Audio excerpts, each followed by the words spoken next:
मित्रांनो, बांधकाम कामगार स्कॉलरशिप योजनेच्या माध्यमातून बांधकाम कामगारांच्या मुलांना स्कॉलरशिप दिली जात होती. पण आता ही स्कॉलरशिप योजना बांधकाम कामगार स्कॉलरशिप योजना न्यू अपडेटनुसार पूर्णपणे बंद करण्यात आली आहे. यापूर्वी बांधकाम कामगारांच्या पहिल्या 2 पाल्यांना 1ली ते 7वी पर्यंत स्कॉलरशिप दिली जात होती. पण ही स्कॉलरशिप योजना संपूर्ण बंद करून या ठिकाणी एक नवीन स्कॉलरशिप योजना बांधकाम कल्याणकारी मंडळाकडून सुरू करण्यात आली आहे. बांधकाम कामगारांसाठी कोणत्या नवीन स्कॉलरशिप योजना सुरू करण्यात आल्या आहेत ते आपण या व्हिडिओमध्ये सविस्तर जाणून घेऊयात. तर या ठिकाणी तुम्ही पाहू शकता, महाराष्ट्र शासनाचा हा 13 जुलै 2026 चा GR आहे. सामाजिक सुरक्षा संहिता 2020 च्या अनुषंगाने महाराष्ट्र इमारत व इतर बांधकाम कल्याणकारी मंडळ मुंबई अंतर्गत नोंदणीत जीवित सक्रिय बांधकाम कामगारांच्या पाल्यांना शैक्षणिक सहाय्य योजना लागू करण्याबाबत.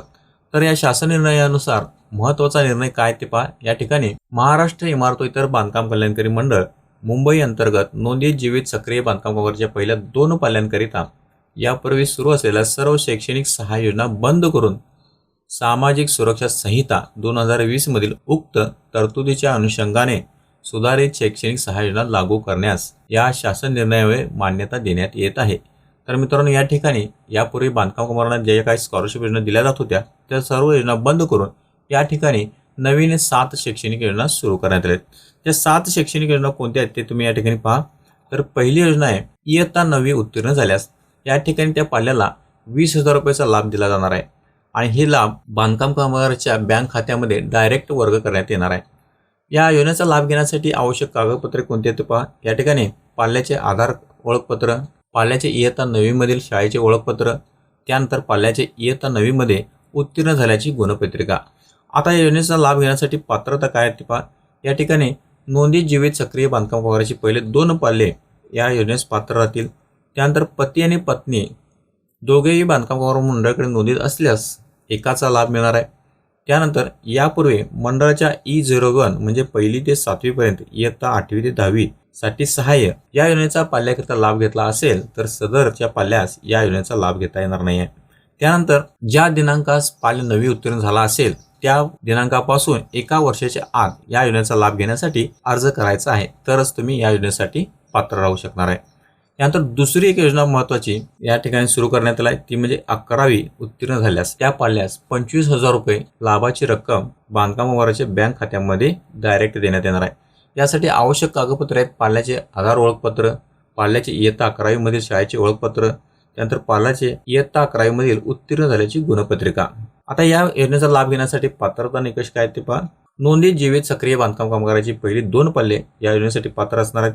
त्यानंतर पती पत्नी दोघेही बांधकाम कामगारांवर नोंदणी असतील तर एकाचाच लाभ मिळणार आहे. त्यानंतर तिसरं, यापूर्वी मंडळाच्या E01 किंवा E02 आणि E03 या योजनेचा लाभ घेतला असल्यास सदरच्या पाल्यास या योजनेचा लाभ मिळणार नाही. त्यानंतर तिसरं आहे, ज्या दिनांकापासून इयत्ता 11वी उत्तीर्ण झाला असेल त्या दिनांकापासून 1 वर्षाच्या आत या योजनेचा लाभ घेण्यासाठी अर्ज करणे गरजेचं आहे, तरच तुम्हाला योजनेचा लाभ मिळणार आहे. अन्यथा मुदत संपल्यानंतर तुम्हाला योजनेचा लाभ मिळणार नाही. आता यानंतर तिसरी योजना आहे वैद्यकीय पदवी सहाय्य योजना. या योजनेच्या माध्यमातून त्या पाल्यास 1 लाख रुपये प्रतिवर्षी लाभाची रक्कम बांधकाम कामगाराच्या बँक खात्यामध्ये डायरेक्ट देण्यात येते. यासाठी आवश्यक कागदपत्रे आहेत, पाल्याचे आधार ओळखपत्र, पाल्य ज्या महाविद्यालयात पदवीकरिता आहे त्या महाविद्यालयाचे ओळखपत्र, त्यानंतर चालू शैक्षणिक वर्षाचे बोनाफाईड प्रमाणपत्र आणि उत्तीर्ण वर्षाची गुणपत्रिका. आता या योजनेचा लाभ घेण्यासाठी पात्रता निकष काय आहेत ते पहा. मंडळांतर्गत नोंदीत सक्रिय जीवित बांधकाम कामगाराच्या पहिल्या 2 पाल्यांना वैद्यकीय क्षेत्रामधील कोणत्याही पदवीकरिता कोणत्याही शैक्षणिक वर्षामध्ये शिक्षण घेण्याकरिता शैक्षणिक सहाय्य म्हणून राबविण्यात येणाऱ्या सदरच्या योजनेचे पात्र निकष खालीलप्रमाणे आहेत. तर या ठिकाणी नोंदीत जीवित सक्रिय बांधकाम कामगाराची पहिली 2 पाल्ये या ठिकाणी या योजनेसाठी पात्र राहतील. बांधकाम कामगाराचा पती पत्नी सदर योजनेस पात्र असणार नाही. त्यानंतर पती पत्नी दोघेही बांधकाम कामगार म्हणून नोंदणीत असतील तर एकाचाच लाभ या ठिकाणी मिळणार आहे. त्यानंतर पदवीच्या कोणत्याही शैक्षणिक वर्षात उत्तीर्ण झाल्यानंतर त्या उत्तीर्ण वर्षासाठी या योजनेचा लाभाकरिता सदर पाल्य पात्र राहणार आहे.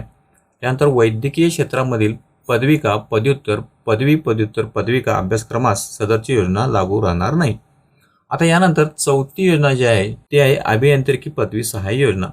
या ठिकाणी या योजनेच्या माध्यमातून 60,000 रुपये प्रति पाल्य प्रतिवर्ष इतक्या लाभाची रक्कम बांधकाम कामगाराच्या बँक खात्यामध्ये डायरेक्ट देण्यात येते.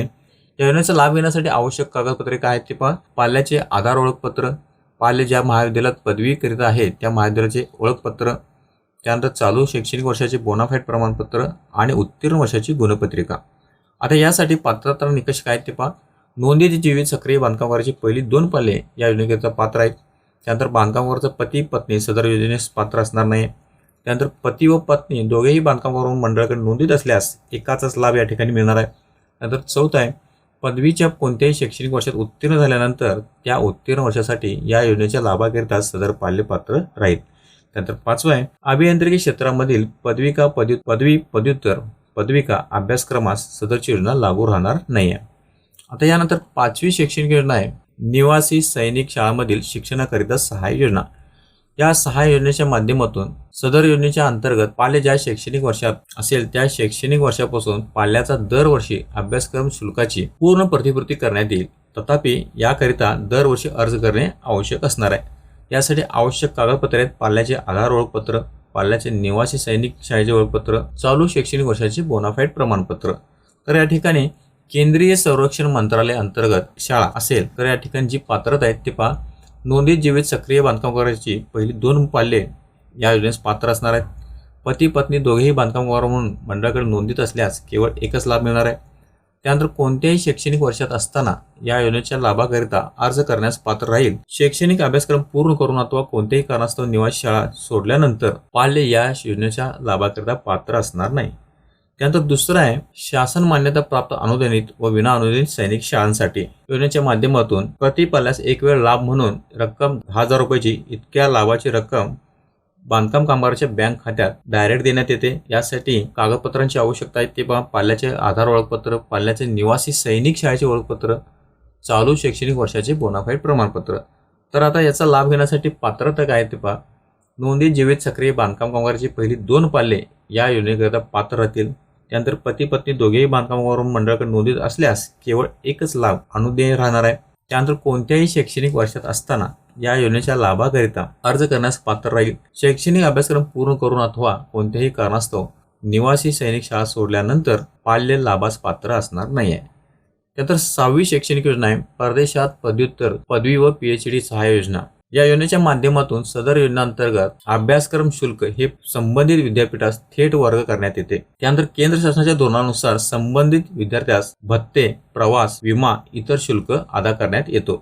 तर या योजनेचा लाभ घेण्यासाठी आवश्यक कागदपत्रे कोणती आहेत पहा. या ठिकाणी पाल्याचे आधार ओळखपत्र, पाल्य ज्या महाविद्यालयात पदवी करत आहे त्या महाविद्यालयाचे ओळखपत्र आणि पाल्याचे पदवीमध्ये उत्तीर्ण झाल्याची गुणपत्रिका. आता योजनेचा लाभ घेण्यासाठी पात्रता निकष काय आहेत ते पहा. मंडळ अंतर्गत नोंदीत सक्रिय जीवित बांधकाम कामगाराच्या पाल्यांपैकी दरवर्षी केवळ 25 पाल्याकरिता शैक्षणिक सहाय्य योजना म्हणून राबवण्यात येणाऱ्या सदरच्या योजनेचे पात्रता निकष काय ते पहा. नोंदीत जीवित सक्रिय बांधकाम कामगाराची पहिली 2 पाले या योजनेकरिता पात्र राहतील. पती व पत्नी दोघेही बांधकाम कामगार म्हणून नोंदीत असल्यास केवळ एकाचा लाभ या ठिकाणी मिळणार आहे. आणि तिसरं, मुख्य सचिव यांच्या अध्यक्षतेखाली गठीत केलेल्या समितीच्या मार्गदर्शक सूचनानुसार विद्यार्थ्यांची निवड करण्यात येईल. आता यानंतर 7वी योजना आहे मूलभूत वस्तू संच योजना म्हणजे बेसिक आयटम किट. या योजनेच्या माध्यमातून रक्कम निश्चित केलेल्या मूलभूत वस्तू संचाची शासनाच्या खरेदी धोरणानुसार खरेदी करून प्रतिपाल्य एक वेळचे सहाय्य देण्यात येते. या योजनेचा लाभ घेण्यासाठी आवश्यक कागदपत्रे कोणते ते पहा. पाल्याचे आधार ओळखपत्र, पाल्याचे शाळेचे ओळखपत्र, चालू शैक्षणिक वर्षाचे बोनाफाईड प्रमाणपत्र. आता या योजनेचा लाभ घेण्यासाठी पात्रता निकष काय ते पहा. नोंदीत जीवित सक्रिय बांधकाम कामगाराची पहिली 2 पाले या योजनेकरिता पात्र राहतील. पती पत्नी दोघेही बांधकाम कामगार म्हणून नोंदीत असल्यास केवळ एकच लाभ अनुदेय राहील. त्यानंतर 1ली ते 8वी पर्यंत पाले एक वेळ लाभार्थी म्हणून पात्र राहील. तथापि मूलभूत वस्तू संचामध्ये बदल केल्यानंतर नवीन संचाकरिता पात्र राहील. तर मित्रांनो, अशी एकूण 7 नवीन शैक्षणिक योजना बांधकाम कल्याणकारी मंडळाकडून राबवण्यात येणार आहेत. या बांधकाम कामगार स्कॉलरशिप योजनेसंदर्भात तुमचे काही प्रश्न असतील तर मला या व्हिडिओच्या कमेंटमध्ये नक्कीच सांगा आणि अशाच माहितीपूर्ण व्हिडिओसाठी आपल्या चॅनलला सबस्क्राईब करायला विसरू नका.